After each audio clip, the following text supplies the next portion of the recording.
What's up, YouTube? It's your boy Mike here with People's Choice Gaming, and today I got another guide for you on the Druid. The last video I did was a deck guide for a Druid. A huge Hearthstone player by the name of Strifeco came out with it. He features the amazing combo of Savage Roar and Force of Nature. And I really like using that deck. You should definitely check the video out if you haven't seen it. It's a lot of fun. I don't use that combo in my deck, however. I like a little more consistency in my deck since that's a little situational, the whole Force of Nature and Savage Roar. And a lot of the mid game to late game of my deck runs a lot of cards you're going to see in a lot of Druid decks. However, I found that a lot of the times, like the only times I really got beat were mainly from like an aggro hunter or rogue or a hero like that basically just got too much early game out when I didn't have any, and I couldn't catch up basically. So for this reason I took out like Faceless Manipulator, I think a couple other more late game creatures, and I added 2 Ancient Watchers and 2 Sunfury Protectors. Well, I think I added 1 more Sunfury. I used to always run 1. So basically, no matter what, I got 2 2/3s if I need a 2-drop on board. Or, if I do get my Watchers in my starting hand, I can taunt them, put a taunt on them, which is really going to basically give me time to get my other stuff out, and most likely kill their creatures while they're trying to take out this taunt. And even if they were to silence it, well, then I got a 4/5 to attack with now that only costs 2 mana. So I got a Yeti for 2 mana, which is amazing. There's really no wrong way it can go. They could somehow maybe completely get rid of it, but I mean, they wouldn't be able to do that right away, and you only spent 2 mana on it. It's one of the worst. I think when you're a new player, it's one of the weirdest, not like worst looking cards in the game, and it's kind of one of the best cards in the game in a way once you understand it. It's really funny. I've always used it in my Warlock deck for a little while now, and it's just what this deck needed. So now this deck is more consistent against aggro decks that really get a push in the early stages of the game, so that you consistently win more often and you get your footing down. And then the mid to late game, there's nothing to really talk about.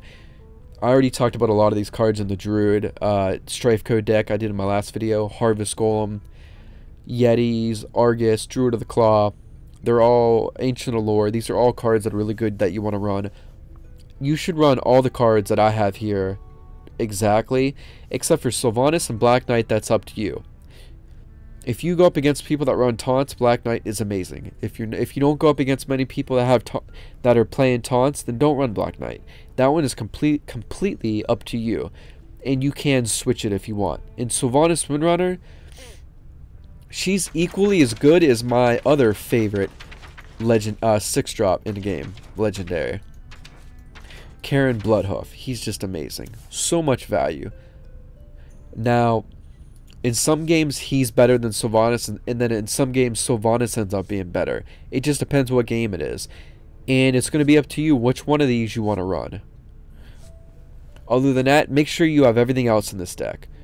And lastly, before we jump into some gameplay, you'll notice a lot of Druid decks will run Ysera, and she's a pretty good legendary. However, I feel by that late in the game, she can be a little too chancy as well, given that you don't know what 4 dream cards you're going to get from her. And I think Cenarius is a much more consistent and better fit in this deck. Cenarius is the legendary that is only for the Druid. He gives +2/+2 to all your minions, and he's a 5/8, or he summons 2 2/2 taunts.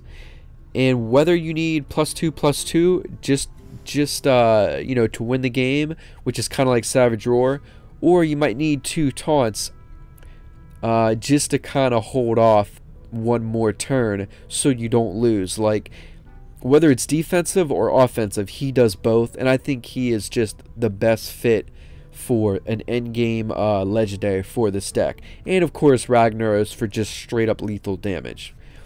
And that's pretty much it, guys. If you have any questions, message me. Definitely try this deck out. It will get you to legendary. It's really, really good. And let's go ahead and jump into some gameplay to check it out in action. Alright guys, first game we got up is against a shaman. This match was kind of a funny one. And it was like a 60-minute match. So it was pretty long. So I sped it up a little bit. Not real fast, but I had to speed it up a little bit so that I could show it.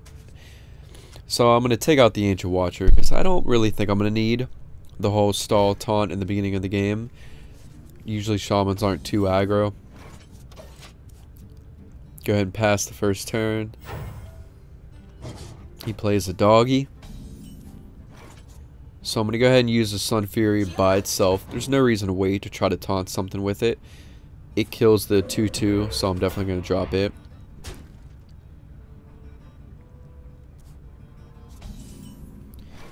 Now I'm going to use my Shattered Sun Cleric here, just so I can get some more minions on board.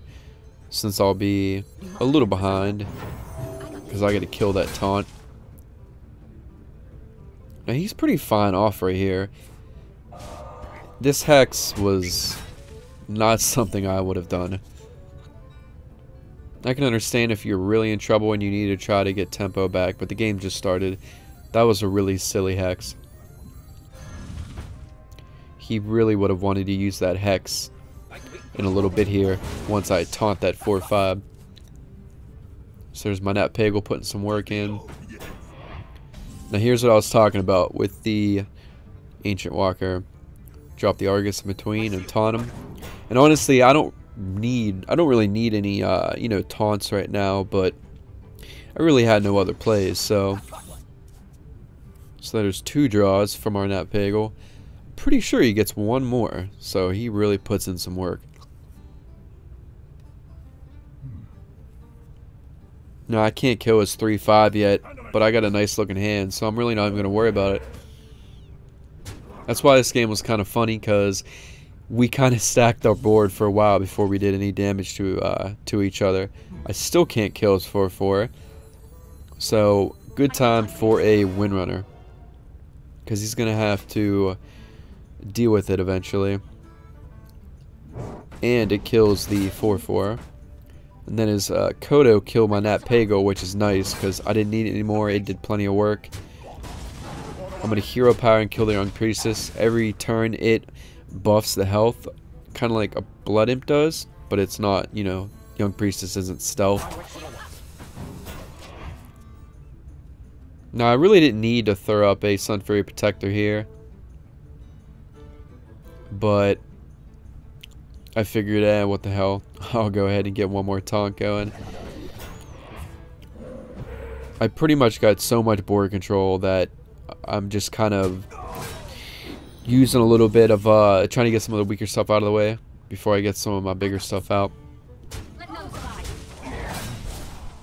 So I get rid of the Fang Creeper there and I steal the Healing Totem.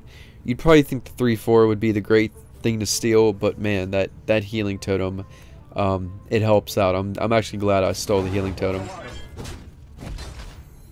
Wrath Kodo to get rid of it. Drop out a Yeti.